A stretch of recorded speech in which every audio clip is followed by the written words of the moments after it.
राजकीय बातमी आपण बघतोय। कोकणामध्ये स्थानिक स्वराज्य संस्था निवडणुकीत राणे विरुद्ध राणे असा राजकीय संघर्ष पाहायला मिळणार आहे। या वेळेस कोकणात भाजप आणि शिंदे सेना स्वबळावर लढणार आहे।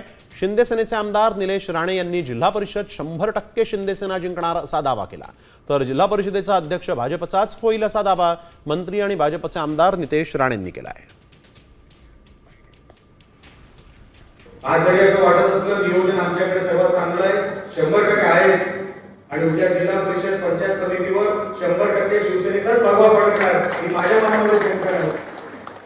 पण कोणी गाफील राहू नका, विरोधक जरी असला मित्र पक्ष जरी असला हे त्यांच्या परीने काम करतील, आम्ही आमच्या पद्धतीने तुम्हाला जिंकून दाखवू ही दाखवणारी ही निवडणूक आहे।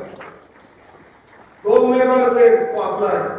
आम्हाला शेवटी भारतीय जनता पक्षाच्या प्रत्येक कार्यकर्त्याची इच्छाच आहे की भारतीय जनता पक्षाचाच अध्यक्ष इथे बसला पाहिजे, राणे साहेबांच्याच विचाराचा अध्यक्ष बसला पाहिजे। कारण गेली 25 वर्ष ही राणे साहेबांच्याच विचाराचा भारतीय जनता अध्यक्ष जिल्हा परिषदेवर बसलेला आहे आणि म्हणून आज भारतीय जनता पक्षामध्ये राणे साहेब असल्यामुळे त्याच्यामध्ये कुठलाच आता विचारण्यासारखा प्रश्नच नाही। अध्यक्ष हा भारतीय जनता पक्षाचाच बसेल या दृष्टिकोनातून आमचं काम सुरू आहे।